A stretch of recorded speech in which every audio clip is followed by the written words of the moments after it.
Gracias. Gracias, hermano. Buenas tardes, hermanos. ¿Cómo están? Bien. Qué bueno, gracias a Dios, mi hermano. Muy bien. Pues tengo nuevamente el gusto de compartir con usted este sermón y le tengo una buena noticia, que tal vez cuando la escuche no sea tan buena, pero hoy solamente vamos a ver un punto, ¿ok? Entonces, esa es la buena noticia. Y la que tal vez no le agrade mucho es que este punto va a tener 9 subpuntos. Entonces, le pido que me preste mucha atención. Y bueno, para ello le voy a pedir que me acompañe al libro de los Hechos, capítulo 2, versículos del 42 al 47. Hechos, capítulo 2, versículos del 42 al 47. Y cuando lo encuentre, mi hermano, le voy a pedir que se ponga de pie por respeto a lo que va a ser leído, a la palabra de Dios, mi hermano. Hechos 2, versículos del 42 al 47. También, si se puede poner de pie, si le es posible, y si no, nada más confírmeme con un amén. Amén. Muy bien. Hechos 2, versículos del 42 al 47. Y vamos a hacer una lectura alternada, mi hermano. Yo inicio leyendo el versículo 42, ustedes el 43, yo el 44 y así. Y nos unimos todos juntos en el versículo 47. Amén. Muy bien. La palabra de Dios dice lo siguiente: y perseveraban en la doctrina de los apóstoles y en la comunión unos con otros, en el partimiento del pan y en las oraciones.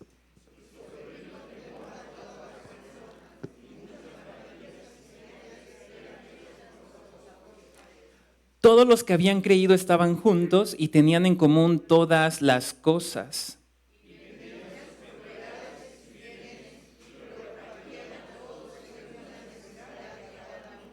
Y perseverando unánimes cada día en el templo y partiendo el pan en las casas, comían juntos con alegría y sencillez de corazón, todos juntos, alabando a Dios y teniendo favor con todo el pueblo.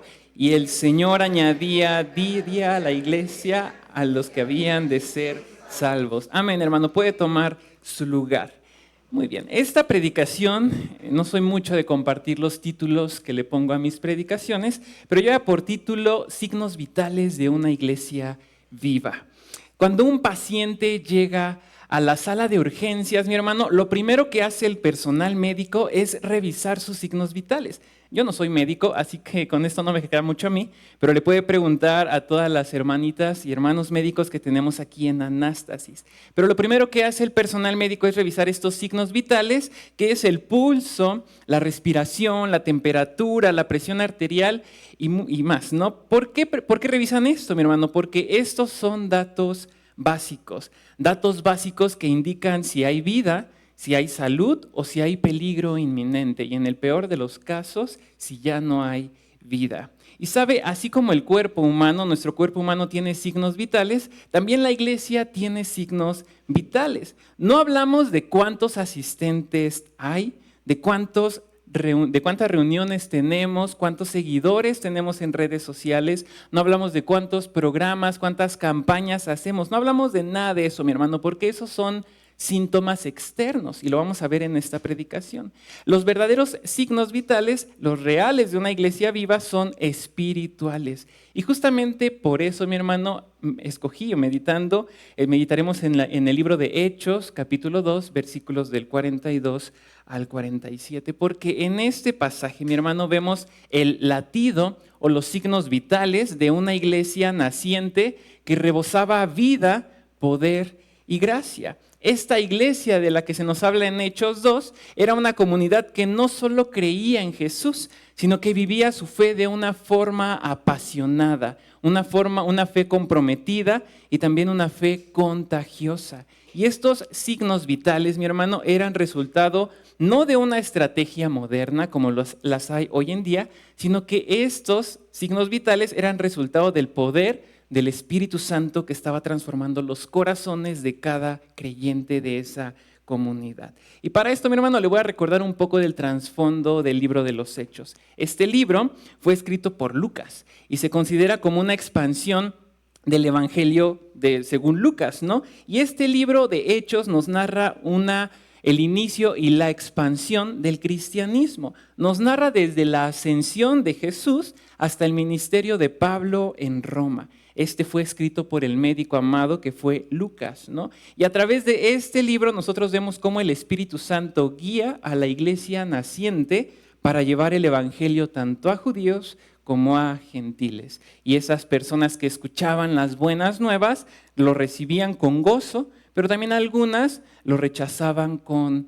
dureza. Pero prácticamente si usted lee todo el libro de los Hechos, es esa la historia de la iglesia primitiva, de los primeros cristianos, como dice ese encabezado de este capítulo 2, el final de este capítulo 2. Y sabe, esta iglesia que se nos menciona en Hechos no era una iglesia perfecta, pero era una iglesia que estaba viva. Y seguramente, mi hermano, para introducir o terminar de introducir este sermón, yo creo que usted recuerda el libro de Apocalipsis, ¿no? Un libro lleno de esperanza para aquellos que creemos en Jesús, aquellos que tenemos una fe auténtica en Cristo Jesús.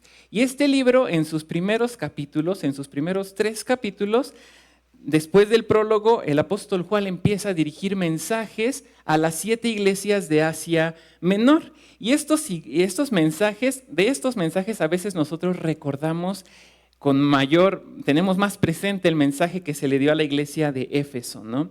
Aquella iglesia que había perdido su primer amor. Pero hoy, mi hermano, para introducir este sermón, me gustaría que preste atención a lo que dice Apocalipsis, capítulo 3, versículo 1, que dice lo siguiente. Apocalipsis 3, versículo 1 dice así: escribe al ángel de la iglesia de Sardis, esto dice el que tiene los 7 espíritus de Dios y las 7 estrellas. Conozco tus obras, tienes fama de estar vivo, pero en realidad estás muerto.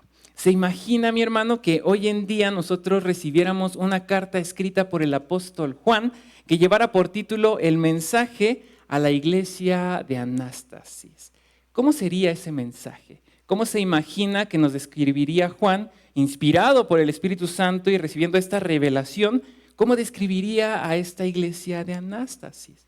Nos describiría como Éfeso, una iglesia que tenía buena doctrina y que servía con esfuerzo, pero que había dejado su primer amor. O tal vez nos describiría como Esmirna, una iglesia fiel en medio de la persecución. O tal vez como Pérgamo, mi hermano, que mantenía la fe, pero toleraba la falsa enseñanza. Podría describirnos Juan, si recibiéramos esta carta, como Tiatira, ¿no? Una iglesia que tenía amor y servicio, pero también permitía el pecado entre los suyos. O seríamos como Filadelfia, tal vez. Una iglesia pequeña, pero fiel, la cual guardaba la palabra del Señor y no negaba el nombre del Señor. O tal vez, ya casi termino, o tal vez seríamos como Laodicea, una iglesia autosuficiente, que confiaba mucho en ella misma, pero que era tibia, y que el Señor la describió como una iglesia que era pobre, ciega y desnuda. O tal vez, mi hermano, seríamos como Sardis, una iglesia que tenía fama de estar viva, pero que estaba muerta. Una iglesia que aparentaba vida, pero que estaba muerta. ¿Sabe? Estamos ya a días, la siguiente semana celebramos nuestro 40 aniversario. Y creo que hasta aquí podemos decir que Dios nos ha ayudado y ha mostrado su misericordia con nosotros y para con nosotros.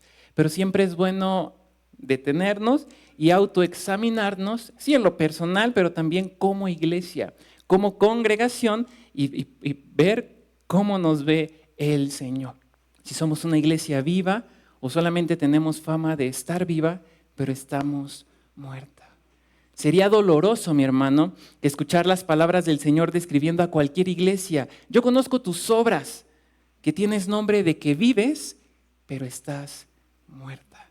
Y lamentablemente, mi hermano, esas palabras hoy en día describen a muchas iglesias. Y yo espero que en esta predicación, al analizar nuestra iglesia, no obtengamos un diagnóstico alarmante. Y si lo obtenemos, sería necesario ponernos manos a la obra para hacer una iglesia viva, que glorifique a Cristo Jesús.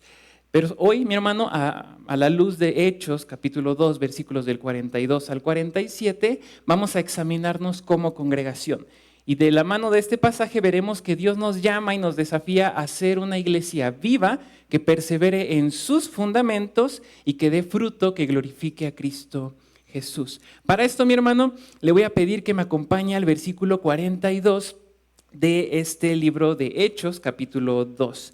Hechos 2, versículo 42. Este sería como la introducción de los 9 subpuntos que le dije, ¿no? La palabra de Dios dice así: y perseveraban en la doctrina de los apóstoles, en la comunión unos con otros, en el partimiento del pan y en las oraciones. Una iglesia viva, mi hermano, persevera.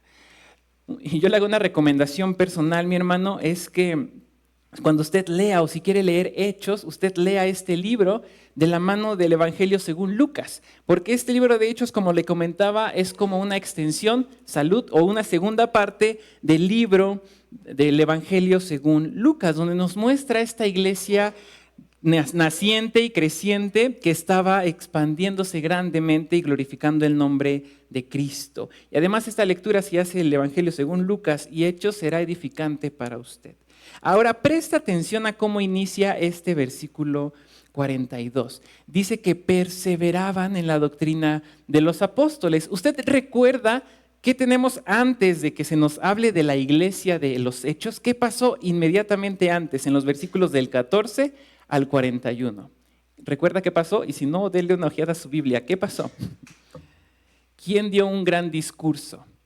Pedro, ¿no? Una predicación, se nos dice el versículo 14, que fue el primer discurso de Pedro, el cual desde el versículo 14 hasta el versículo 41 está exponiendo las buenas nuevas a toda esta gran multitud que estaba perpleja porque estos habían sido llenos del Espíritu Santo, ¿no? Desde en el Pentecostés, el pasaje anterior que tenemos, ¿no? Y es maravilloso porque se nos dice en estos versículos del 42 al 47, mi hermano, se nos da como un mega resumen de cómo fue la vida de la iglesia primitiva, de la iglesia cristiana en los primeros años, desde su fundación, por así decirlo, hasta que fueron creciendo de una forma maravillosa, ¿no? Pero me gusta mucho, y por eso quería iniciar con este punto, con la palabra que encontramos en el versículo 42, ¿no? Perseveraban.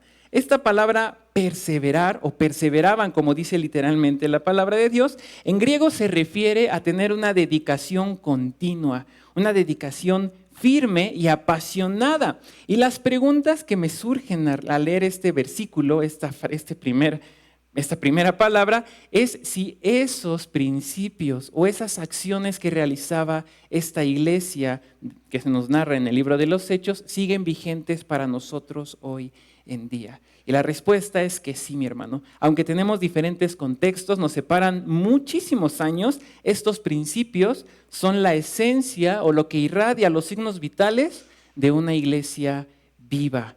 Y por ende, nosotros debemos examinarnos en este día y ser conscientes si estamos procurándolos o no los estamos procurando. O tal vez procuramos uno o dos y los demás no. Pero por eso vamos a nosotros meditar en estos versículos para hacernos este diagnóstico. Y ahora, mi hermano, nuevamente acompáñame al versículo 42. Le voy a contar un secreto. Yo iba a basar toda mi predicación en este versículo 42, pero me dio temor porque esto no lo hacía, pasar una predicación en un versículo no lo hacía desde hace 3 años en el seminario donde nuestro maestro de taller de predicación de homilética nos ponía a veces a nada más predicar de la sección A de un versículo, ¿no? Y era desafiante porque nos pedía una predicación de 40 minutos, de 35 minutos basada en una palabra o en 2 palabras. Entonces dije, mejor tomo todo el panorama y tenemos una predicación un poco más larga, pero rica, ¿no? Y aparte no se pueden separar estos. Pero bueno, la parte A del versículo 42 dice lo siguiente: y perseveraban en la doctrina de los apóstoles. El primer punto o subpunto, mi hermano, que veremos el día de hoy, es que una iglesia viva persevera en la palabra de Dios. O si lo queremos poner tal cual el texto, persevera en la doctrina de los apóstoles. Como le comentaba hace unos instantes, la palabra perseveraban implica una constancia intensa. no solo se refiere a una emoción pasajera, mi hermano. La iglesia primitiva no era una iglesia superficial o emocional, sino que estaban profundamente comprometidos con la enseñanza recibida de los apóstoles.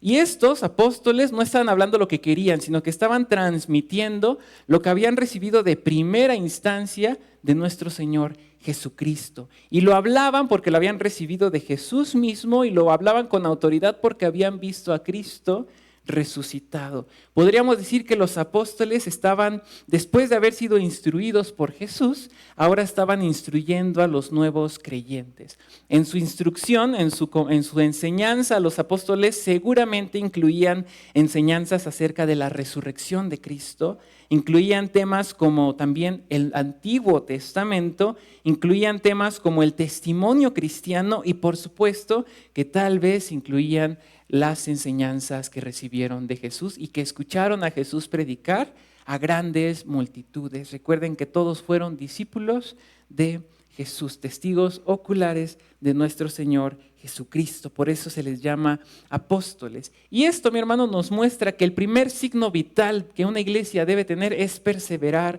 en la palabra de Dios. Una iglesia viva, mi hermano, es una iglesia bíblica. Es tristísimo hoy en día, mi hermano, escuchar predicaciones. Es terrible escuchar predicaciones donde el predicador habla de todo menos de la palabra de Dios. Y más terrible es que nosotros nos alimentemos de eso, mi hermano. Hace no mucho, un compañero, ex compañero de un lugar, no, bueno, ya me quemé, pero bueno, un ex compañero me compartió una predicación. Me dijo, escúchala, es un buen predicador, ¿no? En lo homilético es muy bueno. Tiene libros de predicación expositiva y demás.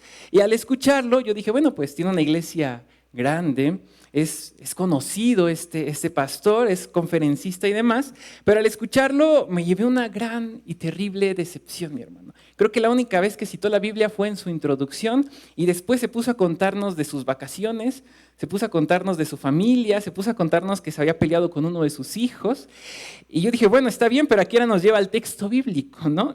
Después nada más lo aplicó, hizo mención breve de unas palabras de la Biblia, no lo volvió a leer y cerró. Una predicación de 20, 25 minutos y la iglesia repleta, ¿no? Estaba rebosando 2, 3 cultos escuchando esa, no sé si llamarle predicación, ¿no? Pero esa palabra que estaba dando ese pastor. Por eso, mi hermano, hay que ser muy cuidadosos. El principal signo vital de una iglesia viva es que persevera en la palabra de Dios. Es que es una iglesia bíblica. Amén, mi hermano. Y tristemente, eso es lo que menos se está priorizando ahorita. Nosotros estamos cada vez más acostumbrados o buscamos escuchar lo que queremos escuchar, pero no escuchamos lo que necesitamos y lo que tenemos que escuchar. Cuando alguien dice algo que nos incomoda, como lo que escuchábamos la semana pasada del pecado, a veces cerramos nuestros oídos y decimos, yo estoy bien y eso no lo quiero escuchar. Pero cuando escuchamos predicaciones de Dios, te quiere prosperar, te quiere bendecir, quiere que logres esto,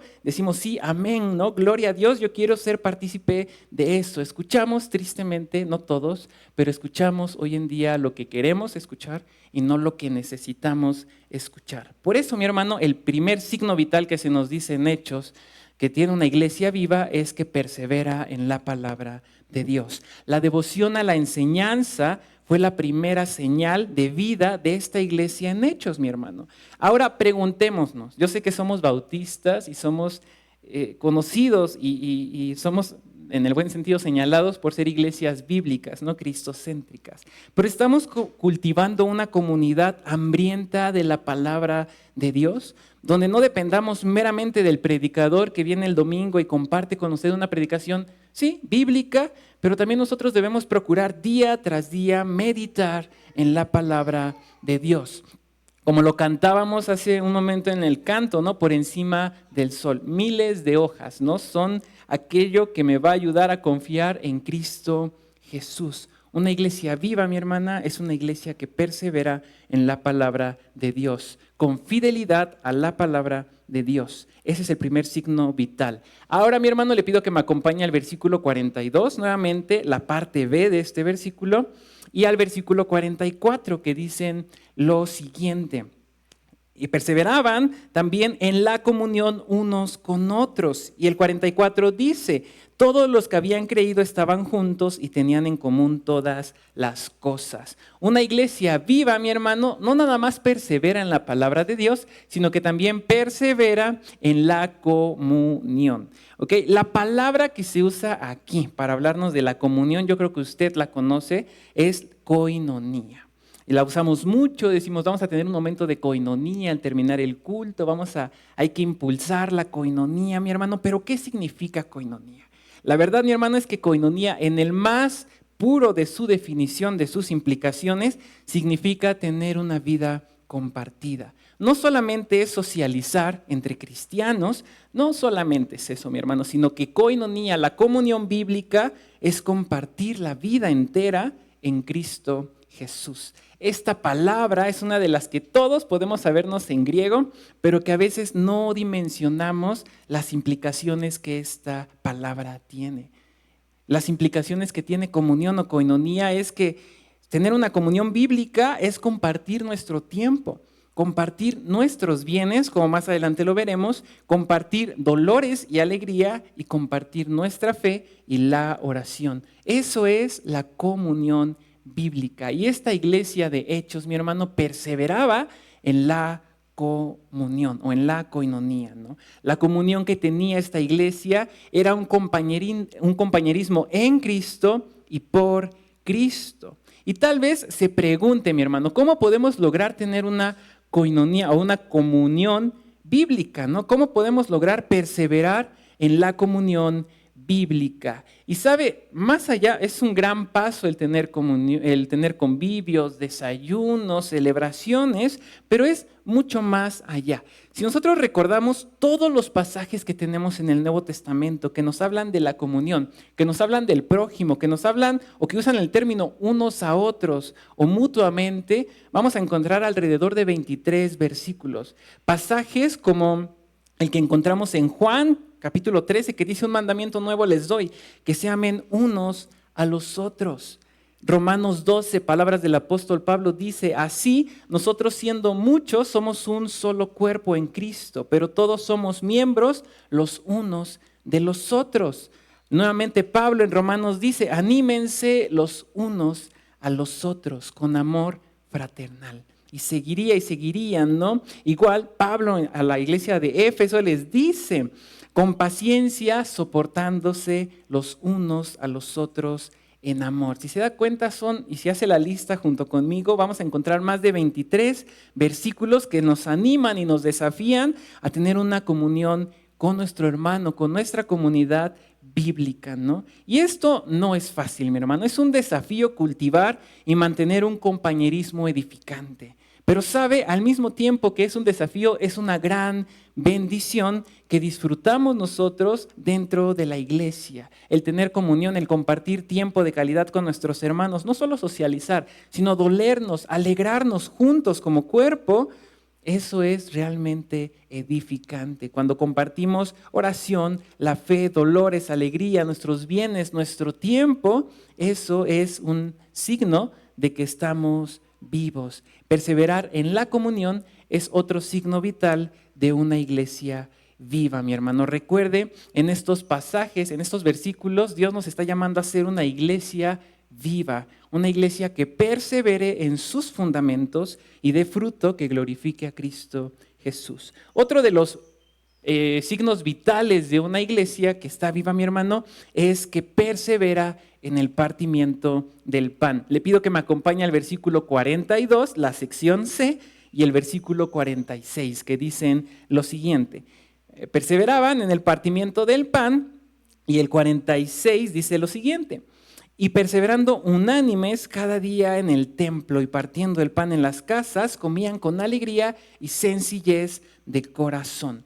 Aquí la frase el partimiento del pan, mi hermano, puede referirse a dos cosas. Se puede referir tanto a la comida que podemos compartir un domingo cualquiera, un día cualquiera de la semana, pero también se refiere a una celebración formal de la Cena del Señor. Algo que para ya entonces, que se nos está narrando la historia o la vida de los primeros cristianos, era algo que estaban practicando continuamente. mente. Y lo hacían en comunidad y también en sus casas. La cena del Señor, mi hermano, era una práctica que ocurría incluso en los hogares, no solamente en reuniones dominicales, porque recuerde eran 3,000 y para cuando se escribió esto yo creo que eran muchísimos más, ¿no? Porque la iglesia creció tremendamente rápido en ese tiempo, ¿no? Y esto nos debe recordar algo esencial, mi hermano. La adoración en la iglesia primitiva o en esta iglesia de Hechos no se limitaba ni a un día en específico, ni a un lugar en específico, sino que esta vida de adoración estaba impregnada en el día a día de los creyentes y especialmente en comunidad.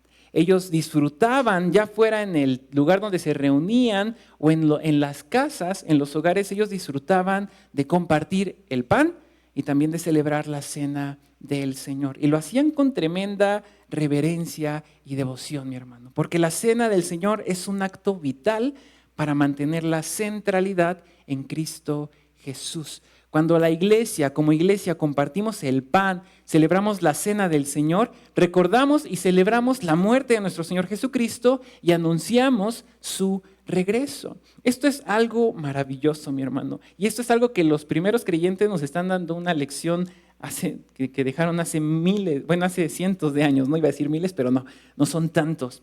Y celebraban con un corazón sincero el comer, el compartir un pedazo de pan, pero también la cena del Señor.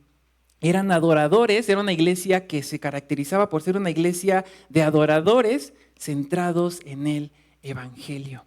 Una iglesia viva, mi hermano, persevera en el partimiento del pan, persevera en la cena del Señor, más específicamente, ¿no? Pues esta es una ordenanza, ¿no? De las dos que tenemos, el bautismo y la cena del Señor. Con esta ordenanza en la cual tenemos que perseverar, conmemoramos el sacrificio perfecto de nuestro Señor Jesucristo. Y tal vez por nuestras tradiciones denominacionales, mi hermano, hemos limitado la cena del Señor a solamente un día al mes, donde tal vez hemos incluso perdido el impacto que deberíamos tener cuando participamos de esta cena, de esta ordenanza. Pero sabe, no importa cuándo lo hagamos, no importa si es el primer domingo del mes, el último domingo del mes, 2, 3 veces al año. Hay iglesias que lo practican todos los domingos, ¿no? No importa nada de eso, eso solo es una forma. No debemos basar nuestro cristianismo en formalismos, sino vivir nuestro cristianismo con un corazón entregado a Dios. Un corazón humilde, constante y centrado en Cristo Jesús. No se trata de cuándo, ni dónde, ni cómo, con quién, sino se trata del para qué.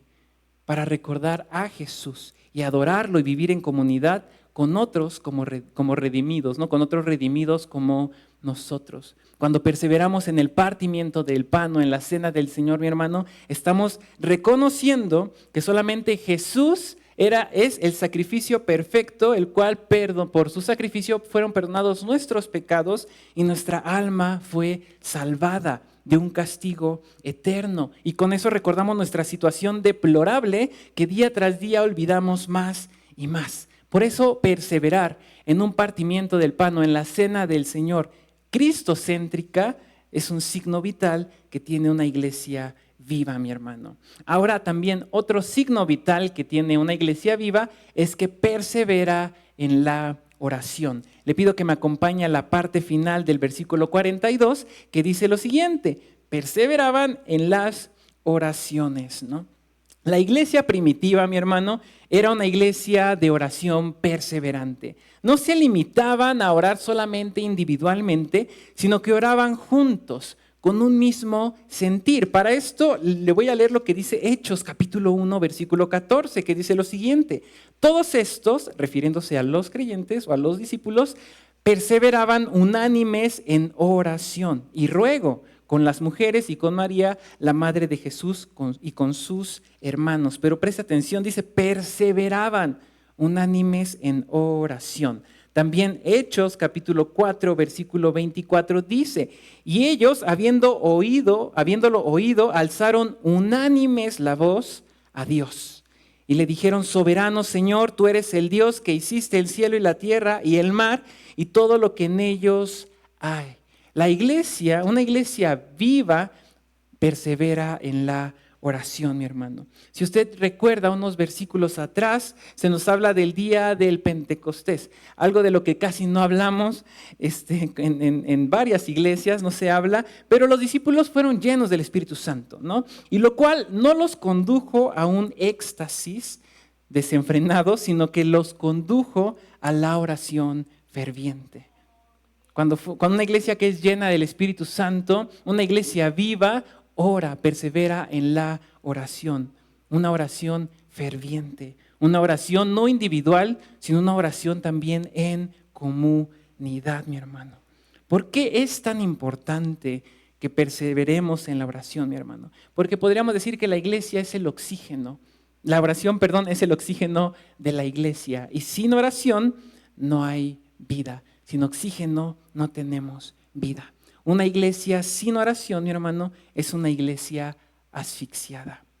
La iglesia primitiva, mi hermano, no tenía recursos, no tenía presupuestos millonarios, si lo quiere decir así, no tenía recursos terrenales, no tenía grandes planes que seguir, no tenía grandes campañas que hacer, pero ellos tenían los recursos, por así decirlo, celestiales, y accedían a ellos mediante una oración ferviente, como se nos dice aquí. Ellos no ponían su confianza en qué tan bueno era Pedro para predicar. No ponían su confianza en qué tan habilidoso era Juan para evangelizar. No ponían su confianza en todos los discípulos o los apóstoles para que hicieran una gran campaña sin oración. No, ellos como iglesia perseveraban en una oración ferviente.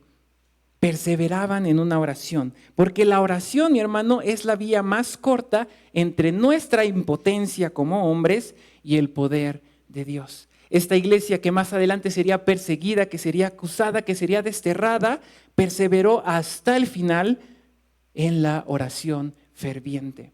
¿Nosotros estamos perseverando como iglesia en la oración o no estamos perseverando en la oración? ¿Confiamos más en lo que podemos porque nos ha resultado lo que hacemos sin consultar a Dios? ¿O confiamos plenamente en Dios que no damos un paso en falso antes de consultarlo a Él? Porque nos reunimos por Él y para Él.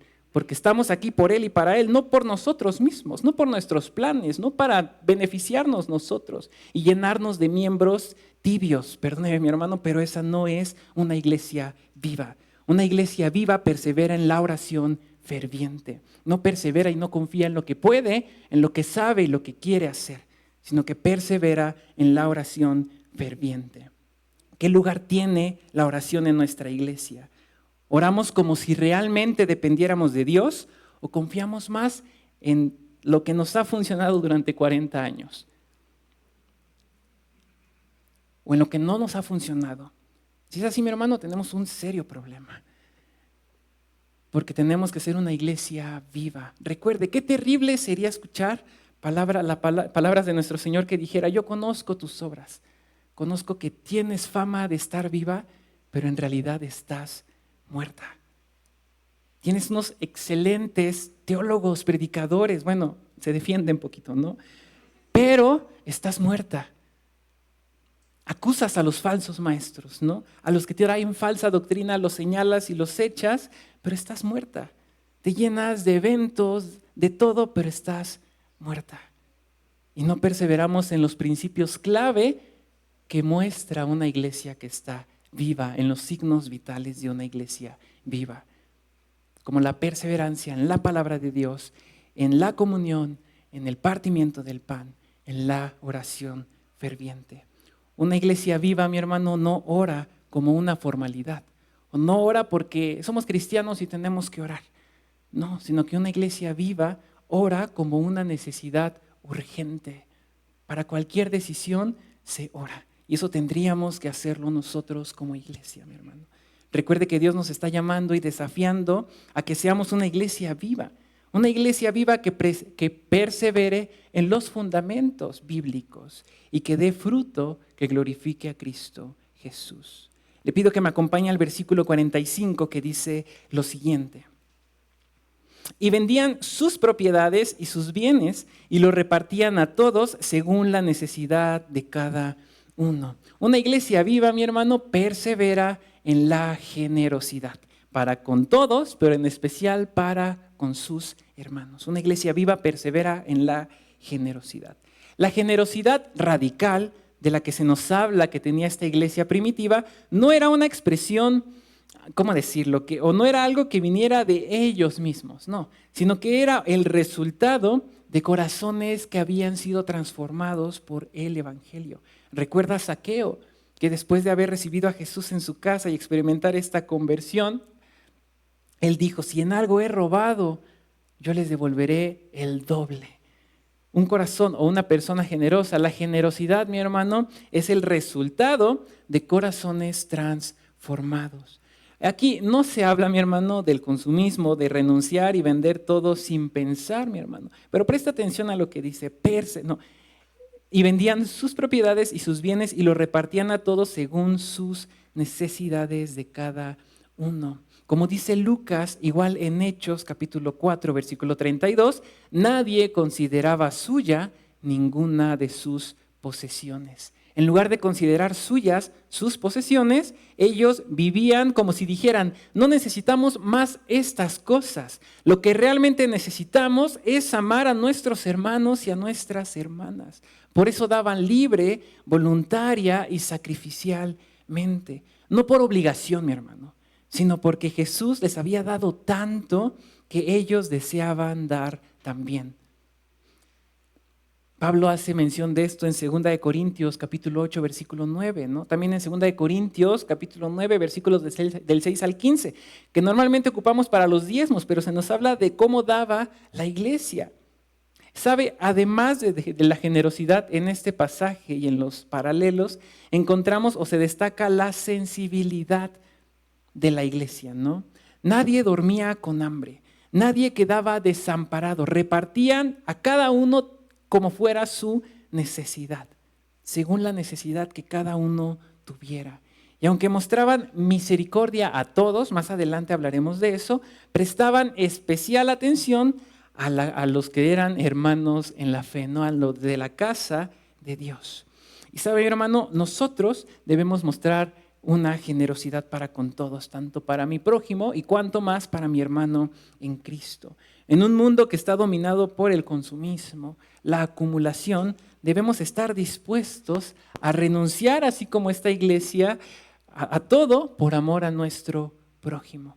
No nada más materialmente, sino tiempo para escuchar a alguien, si está en nuestro corazón, despojarnos de algo para apoyar a un hermano, hay que hacerlo porque eso es evidencia de una iglesia viva. Una iglesia viva persevera en la generosidad. Le pido que me acompañe al versículo 46, mi hermano, que dice lo siguiente.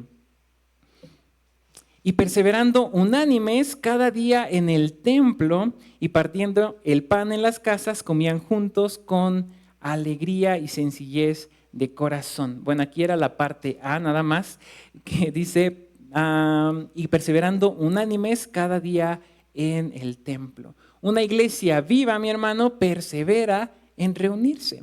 Esta iglesia de la que se nos habla en Hechos capítulo 2, que era la iglesia primitiva, se reunía tanto en el templo como en las casas. Si lo contextualizamos hoy en día, es como si tuvieran las reuniones dominicales como esta, reuniones semanales tal vez, pero también tenían en casa grupos pequeños, ¿no? Grupos de conexión, grupos célula, como quiera llamarle, pero se reunían tanto en reuniones dominicales como en casa, donde tenían el privilegio en las reuniones juntos como comunidad de adorar juntos, porque eran más de 3,000 personas, pero también podían irse al otro extremo y reunirse entre poquitos, ¿no? Una reunión más íntima, más informal, pero donde glorificaban y honraban el nombre de Cristo Jesús.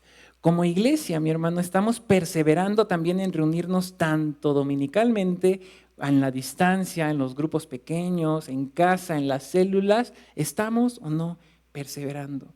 Yo le dije, mi hermano, estamos haciendo un diagnóstico en general de la iglesia, pero también debemos examinarnos a nosotros mismos. ¿Estoy poniendo de mi parte para que seamos una iglesia viva o no estoy poniendo de mi parte?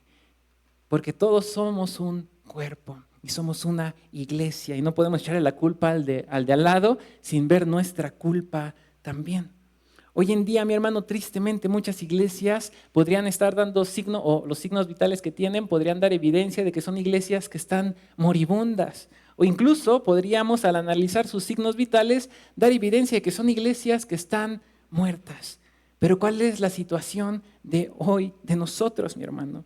Muchas iglesias tristemente procuran más las reuniones dominicales. Hacen espectáculos, luces, 3, 5, 6 servicios, pero descuidan los grupos en casa, los grupos pequeños, ¿no? Que son lugares donde podemos alcanzar a otras personas, donde podemos meditar, donde podemos estar más en comunión con nuestros hermanos de una manera más íntima. Una iglesia viva, mi hermano, persevera en reunirse, en donde quiera que esté. Recuerde que más adelante esta iglesia sería dispersada por la persecución de Nerón en el 64, y ellos donde estaban se reunían. No dijeron, ya nos sacaron de donde estábamos, ahora ¿dónde nos vamos a reunir? No se pusieron a buscar una iglesia porque no había. Eran la primera iglesia, ¿no? Y estaban haciendo otras.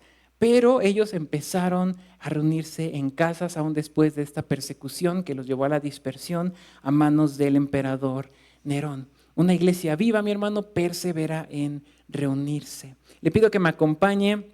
Este está difícil, mi hermano. Al versículo 43, la primera parte, versículo 46 y versículo 47, la primera parte, que dicen lo siguiente. Y sobrevino temor a toda persona. Versículo 46 nuevamente dice, y perseverando unánimes cada día en el templo y partiendo el pan en las casas, comían juntos con alegría y sencillez de corazón. Y el versículo 47, parte A, dice así, alabando a Dios. Una iglesia viva, mi hermano, persevera en tener un espíritu de temor, alegría y alabanza a Dios. Perdón que lo traiga en versículo y versículo así, pero era la forma de que tuviera lógica mi bosquejo, mi hermano. Una iglesia viva persevera en tener un espíritu de temor, como lo dice el versículo 43, de alegría o de gozo, como lo dice el versículo 46, y de alabanza a Dios, como lo dice el versículo 47, parte A, mi hermano. Y creo que en este punto podemos diferir mucho, nosotros mismos como congregación y mucho más entre denominaciones, ¿no? La verdad, mi hermano, es que cada quien tiene diferentes formas y liturgias que seguir, ¿no? Pero eso simplemente es algo superficial, sería uno de los síntomas externos, como le diría, ¿no? El signo vital es tener en todo momento un espíritu de temor reverencial, de asombro, de alegría y de alabanza a Dios en todo lo que hacemos, ¿no? Lo que le puedo decir yo, un consejo que nos llevaría a autoexaminarnos, es que evaluemos la actitud con la que participamos de todo lo que hacemos como congregación. ¿Cómo me comporto en el culto? ¿Estoy perdiendo el temor reverencial, el asombro que tengo para con Dios, el respeto, la alegría, la alabanza que debería rendirle a Dios? ¿O me da igual? ¿O lo tengo presente? Las reuniones de esta iglesia primitiva, mi hermano, contenían un maravilloso espíritu de alabanza que era a la vez alegre y reverente. Esto lo menciona Lucas en estos versículos 43 y 46. Y estas dos singularidades que pertenecían a los cultos de esta iglesia primitiva, la alegría y la reverencia, también nos pueden ayudar a evaluar los signos vitales de nuestra iglesia. Una iglesia viva, mi hermano, debe tener momentos donde nos alegremos bíblicamente con júbilo, los cuales pueden verse reflejados en cultos de celebración como el que tendremos la siguiente semana, donde estaremos gozosos, donde estemos alegres porque Dios ha sido bueno y fiel para con nosotros durante 40 años. Donde podamos decir gracias Dios porque tu mano no se apartó de nosotros y nos has guardado, nos has permitido mantenernos como congregación. Eso sería tener un espíritu de alegría, de gozo cuando levantemos alabanza a nuestro Señor. Pero también, mi hermano, una iglesia viva no debe quedarse en eso, sino que también una iglesia viva debe tener momentos para estar quietos delante del Señor, meditando en su palabra, estando en silencio para escuchar lo que Él quiere decirnos, para contemplar lo majestuoso que es nuestro Señor. ¿Se ha puesto a pensar en cómo se comporta usted? tiene alegría cuando canta, cuando adora, cuando ora, cuando viene a congregarse o está enojado, o está con el ojo al gato y otro al garabato, ¿no? Pensando en quién está jugando, en que dejó prendidos los frijoles, en cualquier otra cosa, pero está perdiendo el temor. Eso no debe pasar, mi hermano, porque recordemos que Dios es Dios. Y eso debe llenarnos de asombro. Cada descripción que encontramos de Dios en el Antiguo Testamento, que apunta a Cristo y que encontramos de Cristo en el Nuevo Testamento, debe llenarnos de asombro, que nos ayude a tener un espíritu de temor reverencial. No un temor que nos lleve al miedo, sino un temor que nos lleve a actuar reverentemente para con nuestro Dios. Cuando nos reunamos, cuando estemos en casa, cuando profundicemos en su palabra, tener un espíritu de temor reverencial y también de alegría y en especial de alabanza a Dios.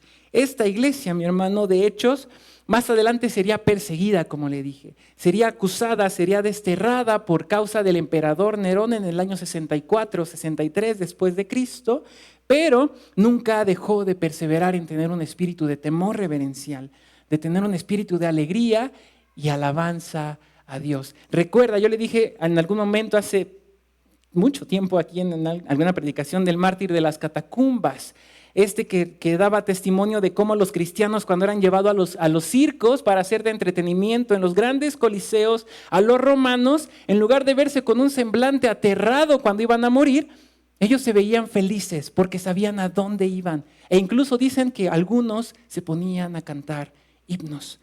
No importaba que estuvieran perseguidos, que estuvieran a minutos o segundos de ser muertos. Ellos nunca perdían el temor, la alabanza y la alegría para con Dios. Como personas redimidas, mi hermano, como personas redimidas por Jesús, debemos alabar a Dios constantemente, no solo cuando queremos. A veces puede resultar difícil alabar a Dios cuando las cosas no salen como nosotros esperamos, como nosotros queremos. Pero sabe, para cambiar ese punto, ese pensamiento, me gusta decir y pensar lo siguiente, porque incluso yo a veces puede resultarnos como hombres, no importa quién sea, pero somos hombres y fallamos. Y puede resultarnos difícil alabar a Dios en todo momento y más cuando las cosas no marchan bien. Pero una frase que me gusta repetirme para cambiar ese pensamiento es que si la vida es dura, mi hermano, imagine cómo sería más difícil sin nuestro Salvador. Si la vida es dura en este momento, imagine lo mucho más difícil que sería si no tuviéramos a Cristo Jesús. Y eso en automático debe alegrarnos y decir gracias Dios porque tú has sido fiel. Y adorar, tener este temor reverencial, alegría y alabanza a Dios en todo momento. No solo cuando queramos o cuando todo vaya bien, mi hermano, sino en todo momento, como estos primeros cristianos. Oremos, mi hermano, por nuestra iglesia local. No pensemos, esto que está diciendo le quedaría bien a tal iglesia, ¿no? Como que yo veo que les falta por allá, pero aquí no. Sino que oremos por nuestra iglesia local para que nuestro Dios ponga en nosotros este espíritu de asombro, de alegría, reemplace también cualquier aburrimiento o pesadumbre que tengamos al rendir culto y alabanza a nuestro Dios. No es por asustarlos, mi hermano, pero todavía me falta, así que, pero bueno, ahí está. En algunas iglesias, para que como tip, ¿no? En lugar de la campanita que me avergüenza, ponen los cartelitos, ¿no? Cuando el pastor tiene o el conferencista tiene 10 minutos todavía de tiempo, ponen un letrerito verde, ¿no? Y dice, bueno, tengo tiempo. Cuando ya está 5 minutos, ponen un letrerito amarillo, ¿no? Y ya cuando el pastor se pasó, ya ponen un letrero rojo, pero todos los letreros, el verde y el amarillo son así chiquitos, ¿no? Para que vea el color. Pero el rojo es así. Entonces dicen, ya se pasó, vamos, ya se pasó del tiempo. Pero bueno, la señal o un signo vital de una iglesia viva es que también persevera en tener un espíritu de temor, alegría y alabanza a Dios. Le pido que me acompañe a la siguiente parte del versículo 47, que dice lo siguiente: y teniendo favor con todo el pueblo. Una iglesia viva, mi hermano, persevera en mostrar su fe. No todos, mi hermano, amaban a la iglesia primitiva, y no todos nos aman a nosotros hoy en día. No todos amaban a esta iglesia de Hechos. Y basta con leer los siguientes capítulos de este mismo libro de Hechos, los cuales los mismos judíos empezaron una persecución para con esta iglesia, ¿no? Más adelante el imperio mismo, el imperio romano, también persiguió a esta comunidad. No todos aman a la iglesia. Y eso ha sido, es y será hasta que Cristo regrese. No todos van a amar a la iglesia.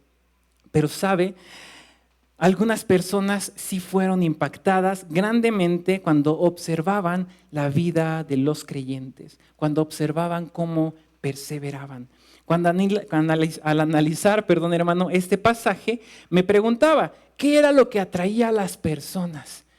¿Por qué los forasteros, los gentiles, los repudiados eran atraídos de tal forma, y también grandes filósofos e incluso emperadores eran atraídos o despertaba curiosidad el simple hecho de ver cómo los cristianos se comportaban?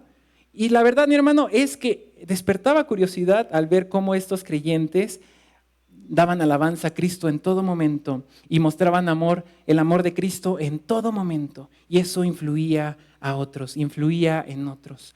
Una iglesia verdaderamente viva, mi hermano, persevera no solamente en ser bíblica, no persevera solamente en decir somos bíblicos, tenemos comunión bíblica, oramos, participamos de esta ordenanza que es la cena del Señor, mi hermano, no, sino que también una iglesia que está viva persevera en mostrar su fe. Irradia una fe que despierta la atención del mundo, por así decirlo. El versículo 47 dice, alabando a Dios y teniendo favor con todo el pueblo. Esto quiere decir, mi hermano, que su fe no se quedaba dentro del lugar en el que se reunían, no se quedaba tras las puertas cerradas de sus reuniones, sino que su fe, mi hermano, era visible, era tangible, era una fe contagiosa. La comunidad primitiva de la que se nos habla en Hechos era una iglesia que mostraba su fe. Y todos aquellos que estaban a su alrededor lo veían y no podían ignorarlos, porque ellos vivían con gozo aun cuando eran perseguidos. Porque vivían con gozo y escucharon al mismo Esteban, el cual dio un discurso antes de ser apedreado capítulos después, y eso les asombraba a más de uno, porque mostraban su fe. Una fe que cautivaba a las demás personas, que las atraía, no porque era una fe superficial, sino era una fe auténtica en Cristo Jesús. Y sabe, esto impactó tanto que un historiador que fue Arístides, un historiador, filósofo, apologista, que más adelante se convirtió al cristianismo, en el año 125 después de Cristo, escribió una carta al emperador Adriano, donde este filósofo y escritor describía a los cristianos y comentaba con el emperador por qué estos cristianos estaban creciendo tanto. Este Arístides escribió lo siguiente: si alguno de ellos tiene siervos y siervas o hijos, por amor a ellos les persuaden para que se hagan cristianos. Y cuando lo han hecho, los llaman hermanos sin distinción. No adoran a dioses extraños y siguen su camino con toda modestia y alegría. No se encuentra la falsedad entre ellos y se aman unos a otros. Y de las viudas no apartan su estima y libran al huérfano del que lo trata con dureza. Y el que tiene da al que no tiene, sin jactarse. Y cuando ven a un forastero lo acogen en sus brazos y se alegran de él como de un verdadero hermano, porque no los llaman hermanos según la carne, sino hermanos según el Espíritu y en Dios. Y cuando uno de sus pobres pasa del mundo, cada uno de ellos, según su capacidad, le presta atención y se ocupa cuidadosamente de su entierro. Y si se enteran de que uno de los suyos está preso o afligido a causa del nombre de su Mesías, todos ellos atienden ansiosamente su necesidad. Y si es posible redimirlo, lo liberan. Y si hay entre ellos algún pobre y necesitado, y si no les sobra comida, ayudan 2 o 3 días para suplir al necesitado su falta de alimento. Eso escribió este filósofo, historiador, apologista Arístides al emperador Adriano, donde estaban diciendo, ¿por qué crece tan rápido la comunidad de cristianos? Sencillo, mi hermano, porque era una iglesia viva. Y una iglesia viva que tiene todos estos signos vitales va a crecer de una manera exponencial. Es tristísimo ver cómo las estadísticas apuntan a que en los primeros 250 años de la iglesia primitiva, después de haber sido fundada, la conversión de personas está hasta acá. Y es tristísimo ver cómo a mediados del siglo XX, siglo XX, el crecimiento de los cristianos, donde se supone que tenemos más impacto, más influencia, redes sociales, está hasta acá. ¿Por qué? Porque estamos cómodos acá.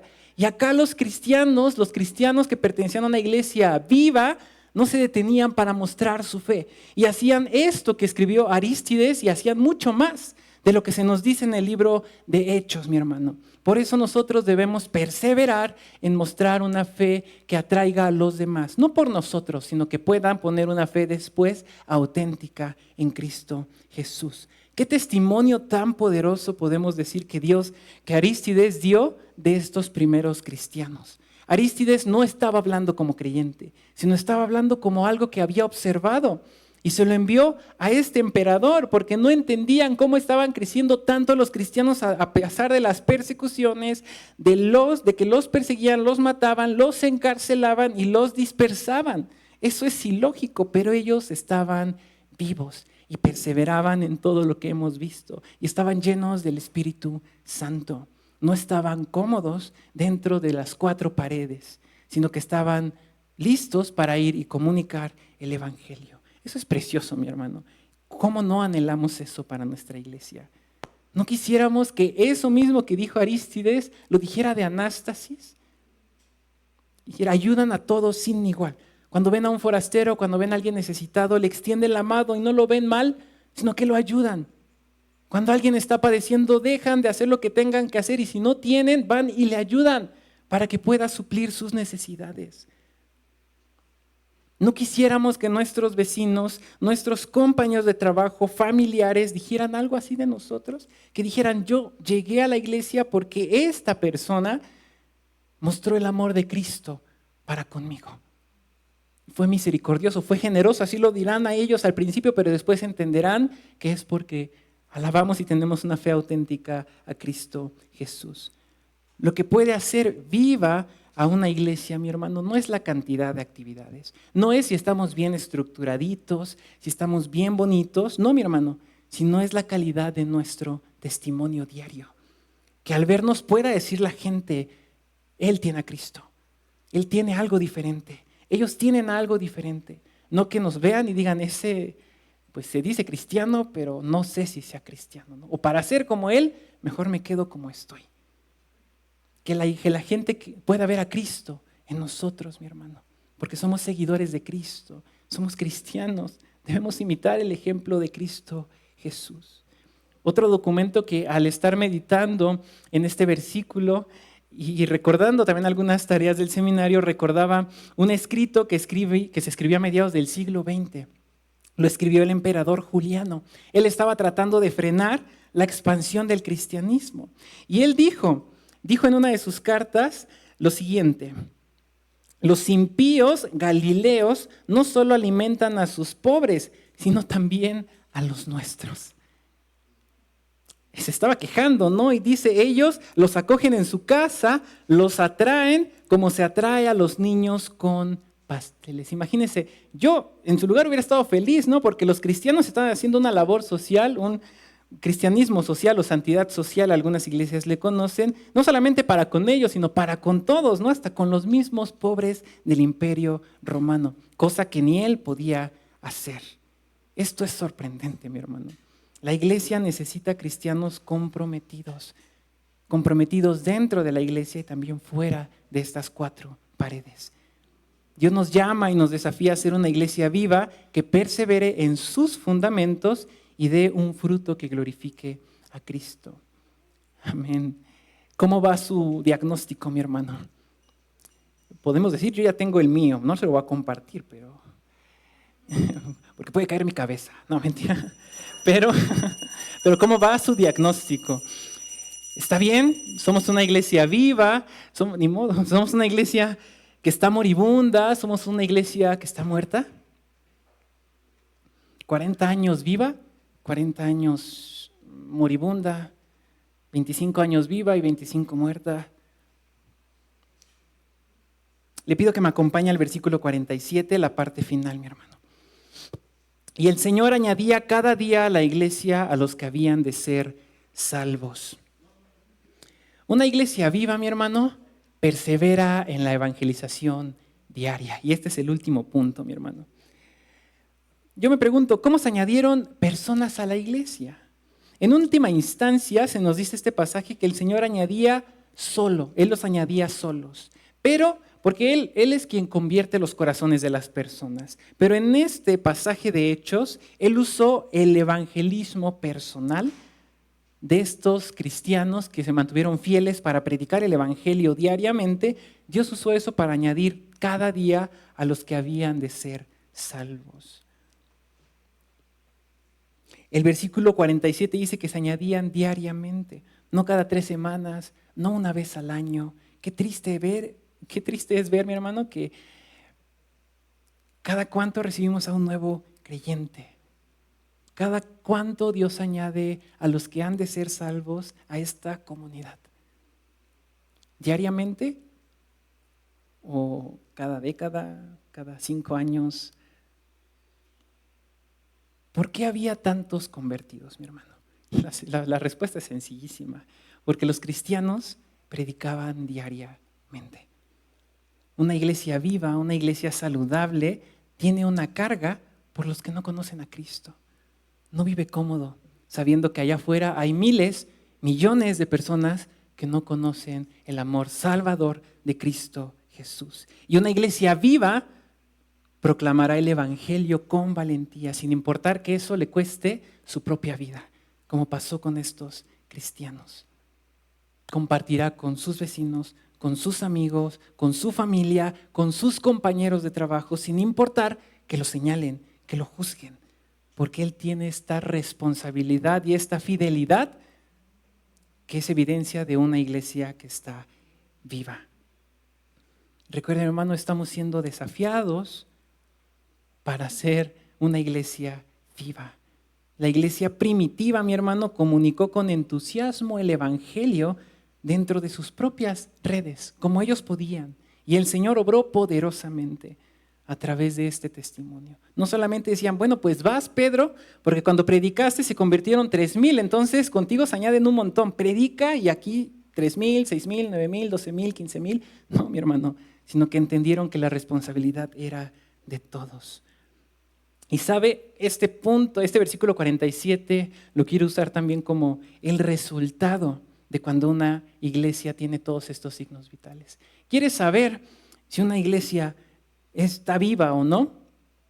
La respuesta la encontramos aquí mismo, ¿no? Dice, y el Señor añadía cada día a la iglesia a los que habían de ser salvos. El resultado de ser una iglesia viva, de ser una iglesia saludable, es el crecimiento orgánico, mi hermano.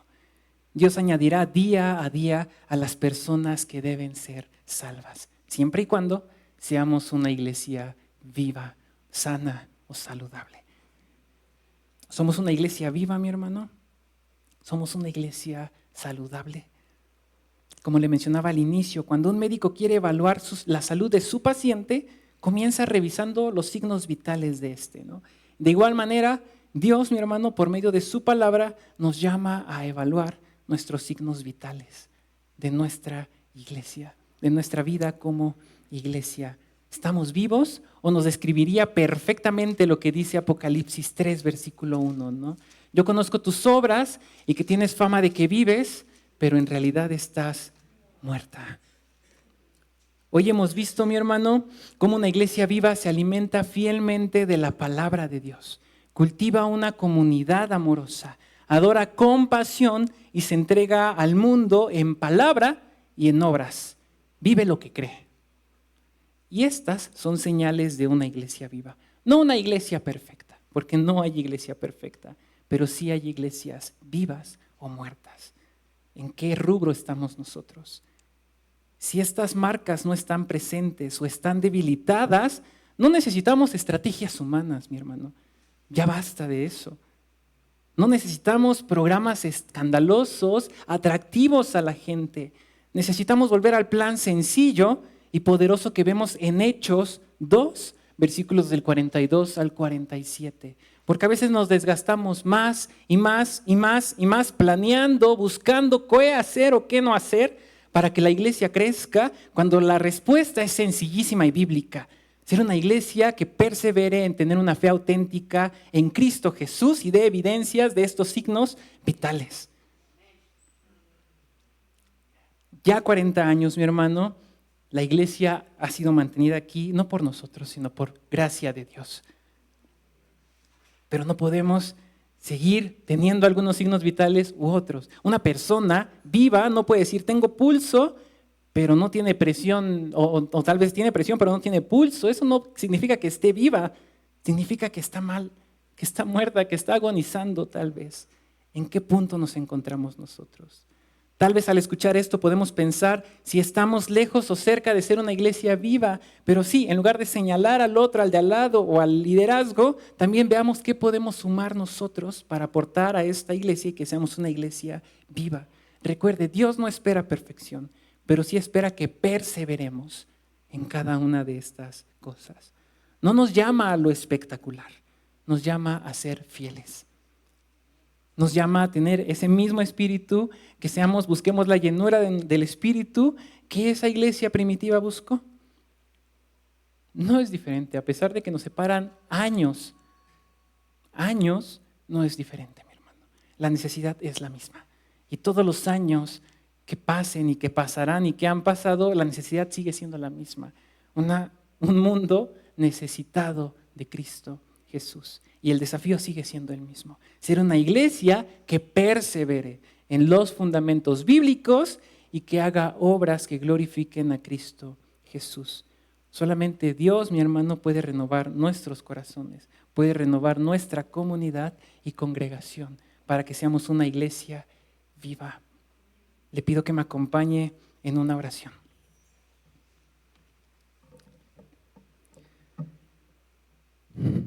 Señor, gracias te damos en esta tarde porque tú eres bueno. Gracias porque podemos meditar en tu palabra y podemos ser desafiados también. Y eso únicamente habla de tu fidelidad y de tu misericordia. De que cada día tú nos das una oportunidad de mejorar como iglesia, como cuerpo tuyo, para dar gloria y honra solamente a ti. Padre, tu palabra ha sido expuesta y tú has hablado a nuestras vidas. Y queremos pedirte perdón si en algo no hemos perseverado como deberíamos hacerlo. Perdónanos si nos hemos centrado más en nuestras formas, en nuestra liturgia, en cómo queremos, en cuándo hacerlo, antes de buscarte a ti.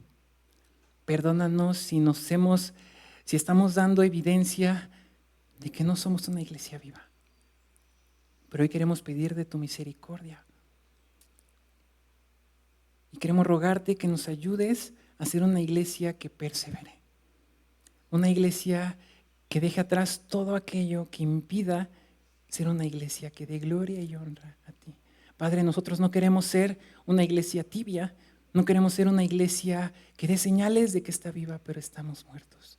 No queremos ser una iglesia que no dé gloria y honra a tu nombre, porque estamos aquí para darte gloria y honra solamente a ti. No a nosotros, sino a tu nombre sea dada solamente la gloria, Señor. Ayúdanos a recordar eso. Gracias porque tú nos has mantenido como congregación durante 40 años, porque tú has mantenido y has dado sabiduría al pastor y a los líderes. Gracias, Padre, pero ayúdanos a no dejar todo el peso sobre ellos, sino ayúdanos a despertar. Que podamos despertar si tenemos que despertar como iglesia, como congregación, y que demos evidencia de que somos una iglesia viva y que eso nos lleve a dar gloria y honra solamente a ti. Ayúdanos a salir de nuestra zona de confort y que podamos ser movidos por tu Espíritu Santo a ser una iglesia viva que dé gloria y honra solamente a tu nombre. En tu nombre oramos. Amén.